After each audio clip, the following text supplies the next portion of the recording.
et 50 g de farine blanche.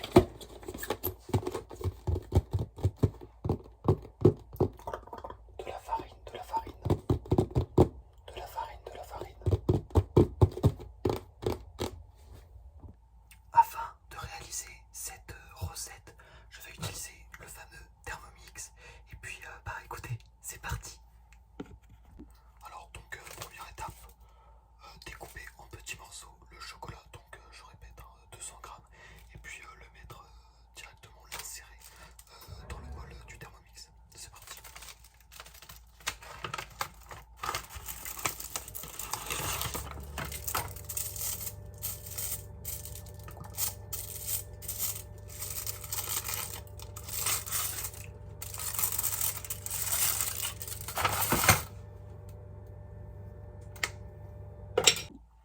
Donc surtout avant de commencer, n'oubliez pas tout ce qui est lavage de main, tout ça. Non, très peu pour nous parce que c'est ce que je vais écrire là dans mon livre de pâtisserie. Est-ce que c'est pas ça l'essence même finalement de la vraie pâtisserie de maison comme on aime, de laisser les arômes naturels de la rue, de la nature s'imprégner sur nos mains afin que voilà, le gâteau il n'ait pas que le goût de chocolat, quoi, il ait le goût de la vie finalement. Donc voilà, ça c'est le petit update. Eureka, nous y sommes. 216 grammes de chocolat noir. Alors maintenant il faut insérer le bol ainsi que le petit bouchon finalement, le bouchon du Thermomix, hein, c'est comme ça qu'il le prénomme je crois. Et nous allons passer au mixage.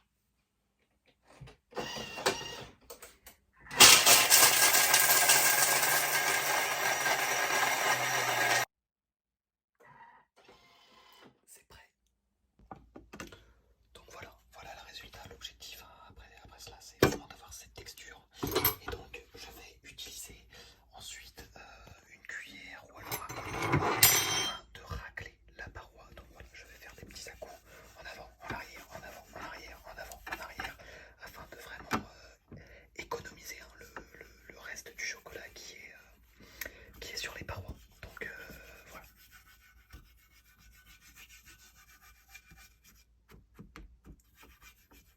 Ok, well done. Nous allons ensuite ajouter les 3 petits œufs ainsi que la farine et le sucre en poudre. Alors, pour les œufs, chacun sa technique, mais moi, il y a une personne du nom de Laura qui m'a appris une technique qui est tout simplement comment casser un œuf. Et donc, je vous montre ça de suite. Alors, la technique est simple. Afin de ne pas ravager des fois la recette en utilisant un œuf qui est pourri, malheureusement ça arrive, et bien nous mettons l'œuf dans un petit bol afin de le transvaser ensuite vers le grand récipient. Donc voilà tout l'essence même de la technique. Donc ensuite le cassage, quelque chose de franc, d'assez franc, et puis un maximum de franchise pour casser l'œuf. Donc avec comme ça donne comme ça. Et voilà, avec le moins de coquilles possible, hein, le moins de coquilles possible, hein, sinon ça ravage tout, le moins de coquilles possible. Et ensuite je transverse vers mon petit récipient. Et voici. Et afin d'utiliser, finalement de garder en fait la beauté de cette recette, eh bien je ne vais pas utiliser un œuf pourri s'il est pourri et le mettre dans le bol, ce qui ruinerait toute ma recette. Voilà. Donc je répète cette action 2 fois. Ah non, 3 fois du coup, vu qu'il y a 3 œufs. Je sais pas où j'ai la tête. Je vais avoir la tête ailleurs. Donc voilà. Oh putain, la boulette. Et donc voilà ce que ça doit donner. Et je répète l'action une dernière fois. Et voici. Après, là, je vois qu'il y a 2-3 coquilles. C'est pas grave. Ça rajoute de la texture. Ça peut surprendre l'invité ou la personne pour qui vous le faites. Et donc c'est ça, en fait, le secret de la pâtisserie. C'est voilà, on improvise, on s'adapte. C'est ça, tout on s'adapte. Et voici.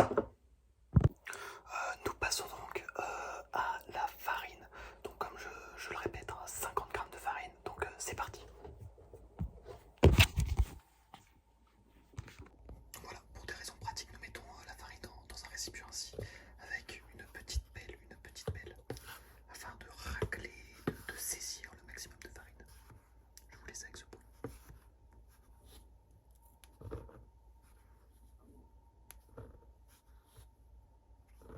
Excellent. Donc comme indiqué dans la recette, 50 grammes, 50 grammes, 50 grammes.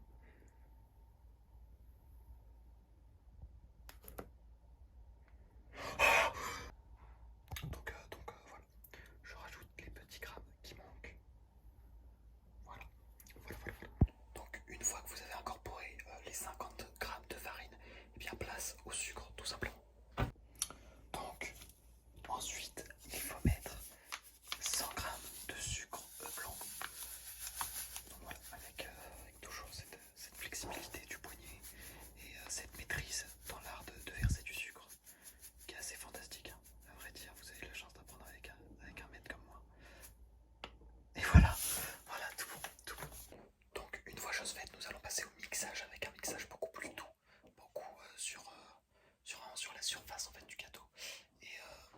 Et donc voilà, on va faire ça à vitesse 3 pendant 20 secondes. Voilà.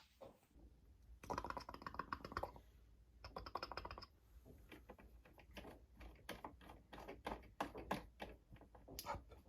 Et bah non, j'ai tout raté. C'était 20 secondes. Exactement. Et vitesse 3.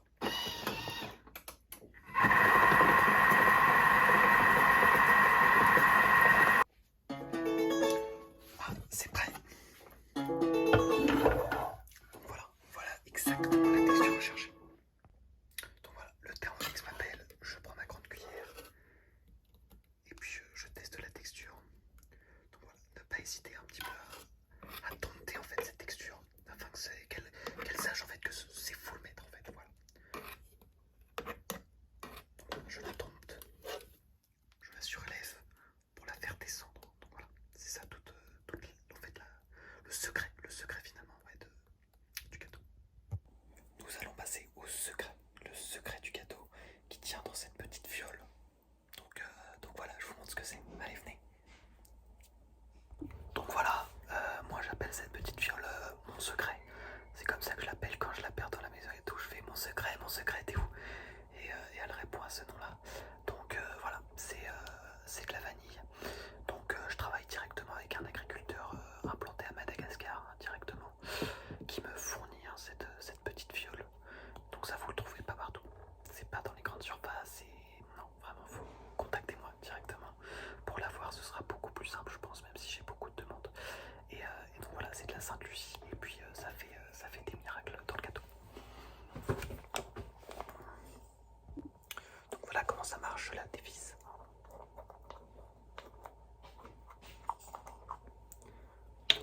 Et là, attention, parce que là c'est comme le sérum de vérité dans Harry Potter.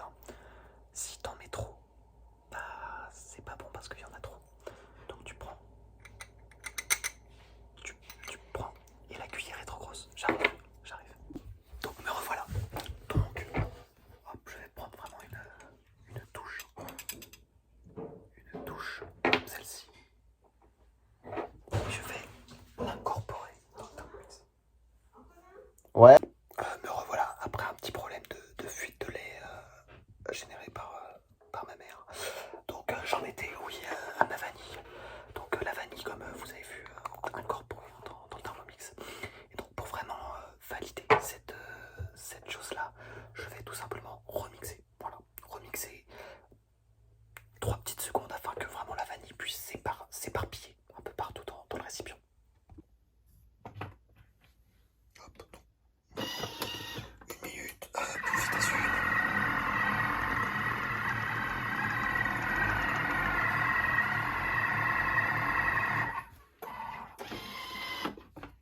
Donc surtout, n'oubliez pas toujours sentir l'odeur de la recette. Et là, qu'est-ce que ça sent? Le succès, donc ça veut dire qu'on est sur la bonne voie. Puis en plus de l'odorat, on va utiliser le goût tout simplement. Donc une petite lichette dans la cuillère, hop.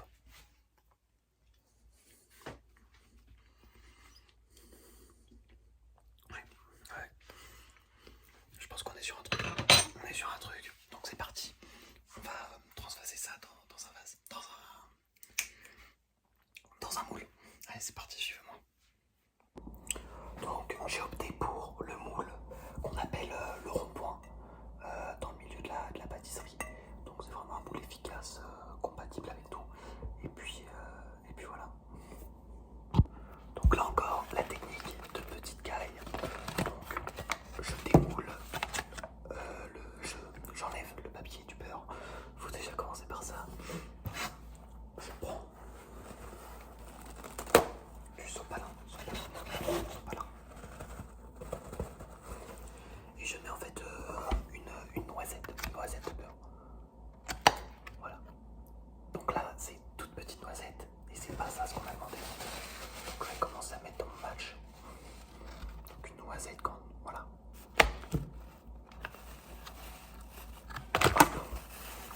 c'est parti pour l'enfournage.